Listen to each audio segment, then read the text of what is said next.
Kita berdoa, kasih karunia bagi kamu sekalian, dan damai sejahtera dari Bapa di surga, dan dari anaknya Yesus Kristus Tuhan kita. Amin. Pemirsa Saroha, firman Tuhan yang menyapa kita di pagi hari ini dari 1 Timotius pasal 3 ayat 16. Demikian firman Tuhan. Dan sesungguhnya agunglah rahasia ibadah kita, Dia yang telah menyatakan dirinya dalam rupa manusia, dibenarkan dalam roh yang menampakkan dirinya kepada malaikat-malaikat, diberitakan di antara bangsa-bangsa yang tidak mengenal Allah, yang dipercayai di dalam dunia, diangkat dalam kemuliaan. Demikian firman Tuhan. Saudara-saudara yang kekasih dalam Yesus Kristus, bahwa keselamatan itu benar telah dinyatakan di dalam Yesus Kristus. Nah, ini adalah pernyataan yang begitu dalam dan kaya tentang inkarnasi, tentang penebusan dan pemuliaan Yesus Kristus yang merupakan inti dari Injil. Yesus Kristus adalah anak Allah yang menjadi manusia.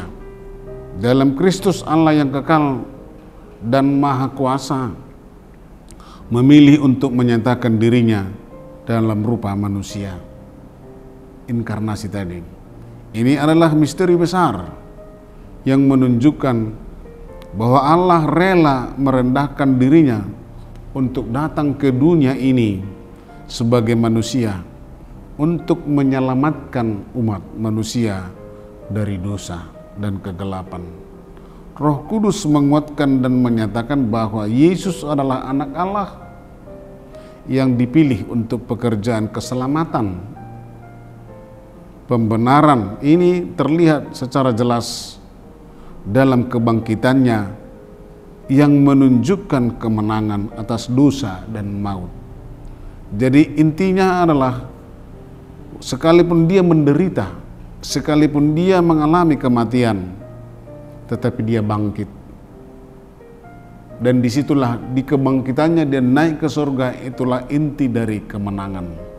Jadi antara penderitaan, kematian dan kebangkitan tidak bisa dipisahkan satu dengan yang lain. Sebab kebangkitan itu adalah kemenangan. Pemirsa Saroha AKBP Jatinegara, dengan kebangkitannya dia menang dari kuasa dosa dan maut. Karena penyelamatan Yesus hanya dapat diterima dengan iman. Dan di dalam iman, tanpa iman seseorang tidak dapat mengalami keselamatan yang diberikan melalui Kristus. Iman adalah sebuah jawaban atau respon yang harus diberikan setiap individu kepada Tuhan melalui Kristus. Kita tidak dapat mengandalkan usaha atau perbuatan baik kita, tetapi hanya kepada anugerah Allah yang diterima dengan iman. Jadi kita beriman, kita diselamatkan bukan karena perbuatan baik kita atau kata saudara-saudara kita dengan amal, tidak sama sekali. Jadi kita beriman dan kita diberikan anugerah hanyalah karena kasih setia Tuhan, anugerahnya semata. Oleh karena itu, penerimaan kita terhadap Yesus sebagai juru selamat dan Tuhan harus berakar dalam iman yang hidup. Iman bukan hanya tentang pengakuan. Jadi bukan hanya yang kita ucapkan misalnya aku percaya kepada Allah Bapa, aku percaya kepada Yesus Kristus, aku percaya kepada Roh Kudus. Jadi bukan hanya rumusan kata-kata begitu, tetapi tentang penerimaan yang penuh dalam hati, dalam hidup dan tindakan kita sehari-hari. Artinya pengakuan iman itu harus benar-benar terrealisasi melalui hati, hidup, dan tindakan sikap hidup kita sehari-hari. Sahabat rohani HKBP Jatinegara, iman yang sejati membawa perubahan hidup yang nyata, sehingga hidup orang percaya menjadi saksi akan kabar keselamatan yang dibawa oleh Yesus Kristus, baik melalui perkataan maupun perbuatan.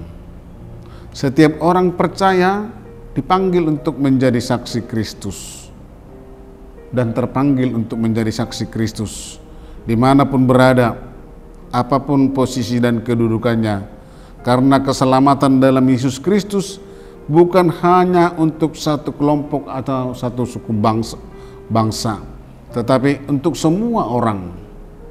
Itulah ibadah keseluruhan hidup yang dipersembahkan kepada Tuhan dengan mempercayai dan mengikut Yesus Kristus dan menyaksikannya di tengah-tengah dunia, supaya semakin banyak orang yang menerima keselamatan, anugerah keselamatan yang telah dinyatakan di dalam diri Yesus Kristus. Jadi anugerah itu, keselamatan yang Tuhan anugerahkan itu melalui beriman kepada Yesus, tidak boleh dibatasi atau terbatas pada orang-orang atau bangsa tertentu, suku bangsa tertentu, tetapi seluruh isi dunia ini, karena itu telah dinyatakan di dalam diri Tuhan Yesus sebagai juru selamat dunia. Amin. Tuhan Yesus memberkati. Kita berdoa. Terima kasih Tuhan atas firman-Mu di pagi hari ini. Biarlah kami menjadi saluran berkat-Mu. Dengan demikian Tuhan, keselamatan itu yang telah Engkau nyatakan dalam Yesus Kristus bisa dirasakan juga oleh orang-orang lain, saudara-saudara kami yang lain, melalui sikap hidup kami yang benar, melalui persahabatan yang baik yang kami lakukan sehari-hari. Terima kasih Tuhan.